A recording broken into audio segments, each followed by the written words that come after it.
Hello dear students, ഇന്ന് നമ്മൾ German ലാംഗ്വേജിലെ വളരെ ബേസിക് ആയിട്ടുള്ള കാര്യമാണ് പഠിക്കുന്നത്. ജർമ്മനിലെ ആൽഫബറ്റ്സ് ആണ് പഠിക്കുന്നത്. ജർമ്മൻ ലാംഗ്വേജിൽ ടോട്ടൽ 30 ആൽഫബറ്റ്സ് ആണ് നമുക്ക് പഠിക്കാനുള്ളത്. ഇംഗ്ലീഷുമായിട്ട് സിമിലാരിറ്റി ഉണ്ട്, എന്നിരുന്നാൽ പോലും പ്രൊനൗൺസിയേഷനിൽ കുറച്ച് വ്യത്യാസങ്ങളുണ്ട്. അപ്പോൾ നമുക്കത് ആദ്യം നോക്കാം. ആൽഫബറ്റ്സിൻ്റെ പ്രൊനൗൺസിയേഷനാണ് റെഡ് ഇങ്ക് കൊണ്ട് അതിൻ്റെ താഴെ എഴുതിയിട്ടുള്ളത്. ഓക്കെ, നമുക്ക് വായിക്കാം.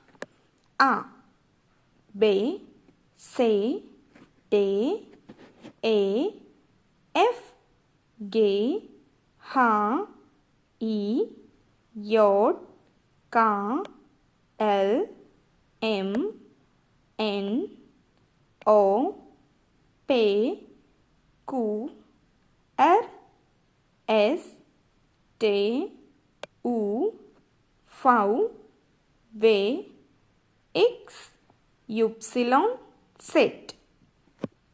ഇനി ഇത് കൂടാണ്ട് 4 അഡീഷണൽ ആയിട്ടുള്ള ആൽഫബറ്റുകളുണ്ട്. അതിൽ 3 എണ്ണത്തിനെ നമ്മൾ ഉംലൗട്ട്സ് എന്നാണ് വിളിക്കുന്നത്. എയുടെ മുകളിൽ 2 കുത്തിട്ടിരിക്കുന്നതാണ് എ ഉംലൗട്ട്.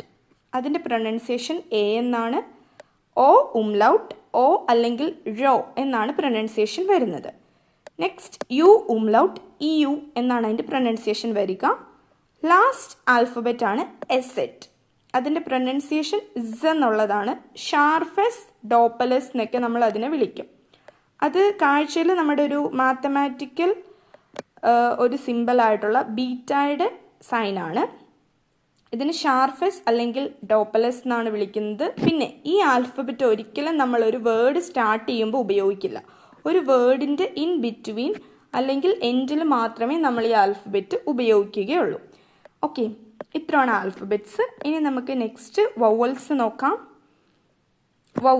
വവൽസിന് വായിക്കുന്ന ദി ഫൊക്കാലെ എന്നാണ്. 5 വവൽസ് ആണ് നമുക്കുള്ളത്, ഇംഗ്ലീഷിലുള്ളത് പോലെ തന്നെ. ആ, എ, ഇ, ഒ, ഉ.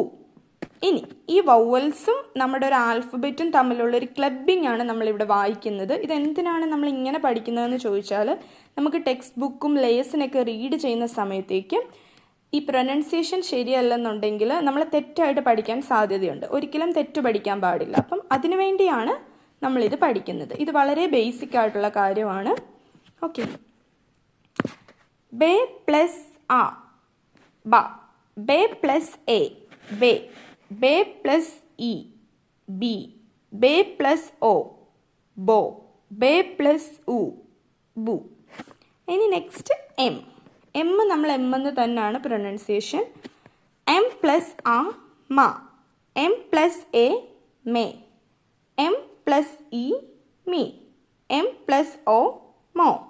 എം പ്ലസ് ഉ, മു. ഇതുപോലെ നമുക്ക് എല്ലാ ആൽഫബറ്റ്സ് വെച്ചിട്ടും ഉള്ളത് എഴുതി നോക്കാം. ഞാൻ നിങ്ങൾക്ക് ജസ്റ്റ് ഒരു വർക്ക് പോലെ തരുകയാണ്. നിങ്ങൾ എല്ലാ ആൽഫബറ്റ്സും വെച്ചിട്ടുള്ളത് എഴുതിയിട്ട് ജസ്റ്റ് ഒന്ന് അപ്ലോഡ് ചെയ്യുക.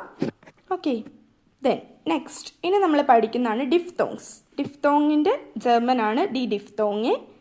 ഡിഫ്തോങ്സ് എന്ന് വെച്ചാൽ നമ്മുടെ വവൽസിൻ്റെ കോമ്പിനേഷൻസിനെയാണ് നമ്മൾ ഡിഫ്തോങ്സ് എന്ന് പറയുന്നത്. നമുക്ക് മെയിൻലി 6 ഡിഫ്തോങ്സ് ആണ് പഠിക്കാനുള്ളത്. ഇത് നമ്മൾ പഠിച്ചിരിക്കണം. ഓക്കെ, നമുക്ക് ഡിഫ്തോങ്സ് നോക്കാം. എ യു, ഔ.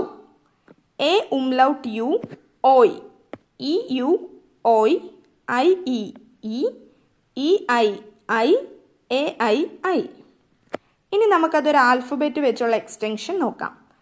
ഡി എന്ന് പറയുന്ന ഒരു ആൽഫബറ്റ്, അത് ഇംഗ്ലീഷിലാണ് ഡി, ജർമ്മനിൽ അത് ഡേ എന്നാണ്. ഡേ ആണ് അതിൻ്റെ പ്രൊനൗൺസിയേഷൻ വരുന്നത്. ഡേ പ്ലസ് ഔ, ഡൗ. ഡേ പ്ലസ് ഓയ്, ഡോയ്. ഡേ പ്ലസ് ഓയ്, ഡോയ്. ഡേ പ്ലസ് ഇ, ഡി. ഡേ പ്ലസ് ഐ, ഡൈ. ഡേ പ്ലസ് ഐ, ഡൈ. അതുപോലെ തന്നെ നെക്സ്റ്റ് മറ്റൊരു ആൽഫബറ്റ് ആണ് നമ്മൾ നോക്കുന്നത്. ടേ. ടേ പ്ലസ് ഔ, ടൗ. ടേ പ്ലസ് ഓയ്, ടോയ്. ടേ പ്ലസ് ഓയ്, ടോയ്. ടേ പ്ലസ് ഇ, ടി. ടേ പ്ലസ് ഐ, ടൈ. ടേ പ്ലസ് ഐ, ടൈ. അപ്പം ഇന്ന് നമ്മൾ ഇത്രയാണ് പഠിക്കുന്നത്. ഇനി നെക്സ്റ്റ് ക്ലാസ്സിൽ നമ്മൾ പഠിക്കുന്നത് നമ്പേഴ്സും മറ്റുള്ള ഗ്രാമാറ്റിക് റൂളുകളും കാര്യങ്ങളുമാണ്. Okay, thank you.